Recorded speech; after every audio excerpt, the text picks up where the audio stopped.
Congratulations to the Michigan Wolverines for winning the national championship of the 2023 season. This was their first one since 1997, and it turned out that it was third time's the charm for Harbaugh. He had made the playoff the previous 2 years.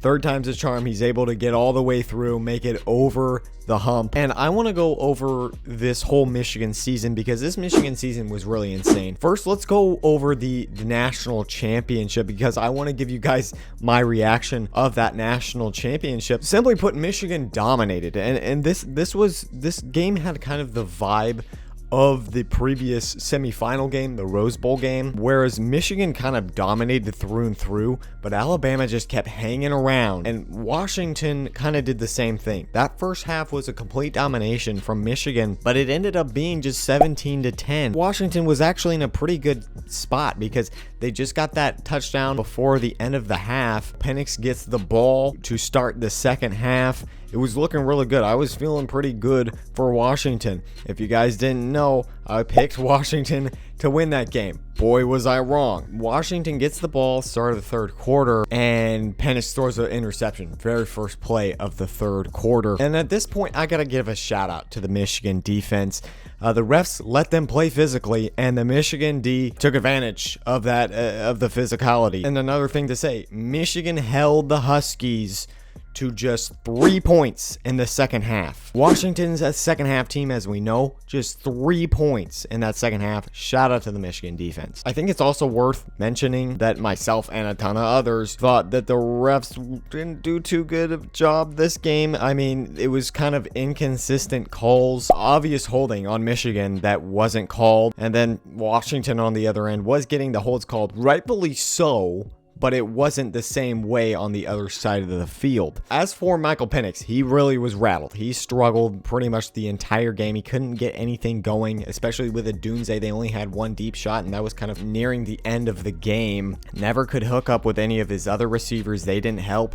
A lot of them were dropping the ball, metaphorically and literally, on that. And then also, the run game. Dylan Johnson, their star running back, was injured during this game. I don't even want to get into this because it just really pisses me off. End of the last semifinal game, Washington has it in the bag, and instead of kneeling, they decide to run with Dylan Johnson. Dylan Johnson gets injured. They jeopardize the whole game because Texas almost comes back and ties the game. Luckily for Washington, they got the stop on defense. Running the ball was not necessary at that point. Really hurt them in the end because Dylan Johnson was not close to 100%, and he was battling out there. Shout out to Dylan Johnson. He just couldn't get it done at the level that he had been the rest of the year. Washington, shout out to the Huskies. They had a tremendous season. They had a crazy offense that was just stopped by an even better defense. Jim Harbaugh brought a championship to his alma mater, but at what cost? Let's get into it. This season was tarnished by controversy throughout for the Wolverines. So let's first go over the Connor Stallions sign stealing controversy. So according to an ESPN report, Stallions bought tickets to a bunch of Michigan opponents' games and potential playoff opponents' games in order to steal their signs. Now, in-person kind of recruiting the other team, scouting the other team isn't illegal, but recording the activity is, and Stallions was recording a ton of activity. He also hired some other Division III coach to go to games and record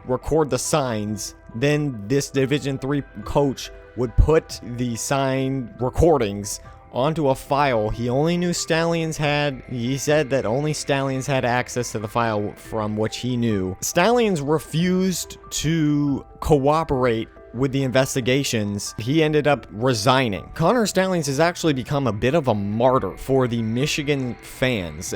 What I mean by this is, you go to his latest Twitter post. I don't know if it's his latest one by the time this comes out, but his Twitter post after the Michigan Wolverines won the national championship, and you can find a bunch of Michigan fans just hailing him, saying, yeah, great job, dude, you're the GOAT, you're him, all of that. And I just think that's really kind of annoying on Michigan fans' part to congratulate a cheater. I'm looking through all of this, and I'm coming to the conclusion this is really just some random staffer on the Michigan squad. Jim Harbaugh would come out and say, I don't know anything about this, as we know. When you think about it, why would Connor Stallions do something like this if he wasn't getting anything out of this except doing good for his team, I guess. To me, it would make more sense if he was doing this to maybe help out and impress his head coach, Jim Harbaugh. The NCAA definitely needs to investigate it more, because like Harbaugh not knowing about this going on, just to me, doesn't make a lot of sense. It doesn't make a lot of sense that Stallions was just doing this on his own just for fun, and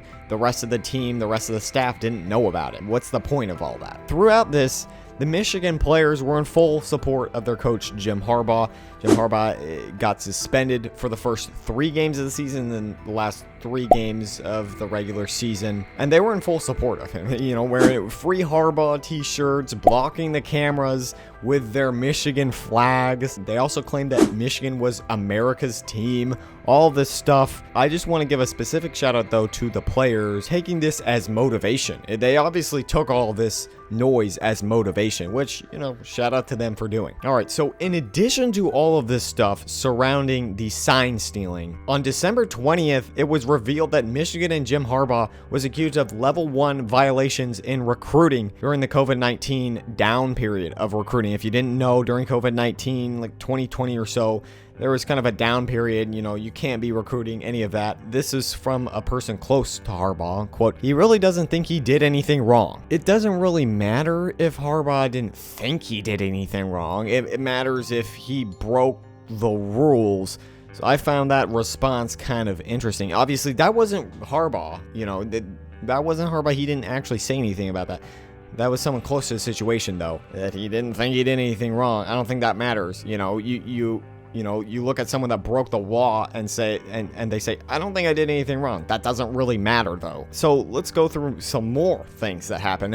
On October 29th, the Wall Street Journal reported that Michigan rescinded a brand new contract to Jim Harbaugh. Harbaugh denied that report, though, a day later. This is really interesting, too, because you can have a whole separate conversation of, where's Jim Harbaugh going to go? That's a big conversation right now. Is he going to stay? He already brought a championship to his alma mater. That was basically his promise to build up Michigan as a premier school. They've done that. They were talking about that on the Pat McAfee show.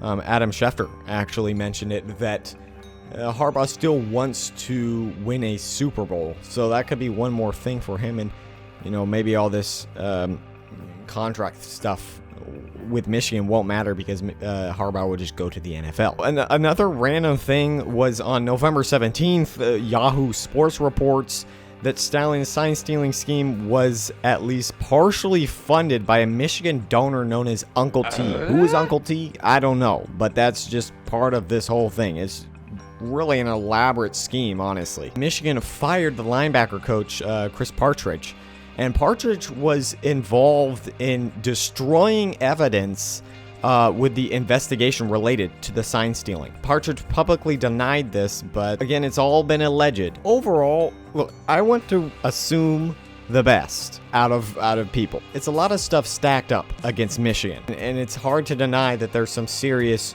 cheating going on here. But with all that going on, Michigan still won. They dominated Penn State, who, this was supposed to be Franklin's best defense. They dominated them, ran the ball like crazy. They beat Ohio State for the 3rd time in a row, putting Ryan Day on the hot seat, and then they destroyed Iowa 26-0. It's really up to you whether you want to believe Michigan, this championship was gotten through cheating. They cheated their way to this championship, and it should be vacated, or, you could have the opinion of, hey, all these charges are BS. A lot of this is alleged. Innocent until proven guilty. It's just been a really crazy situation.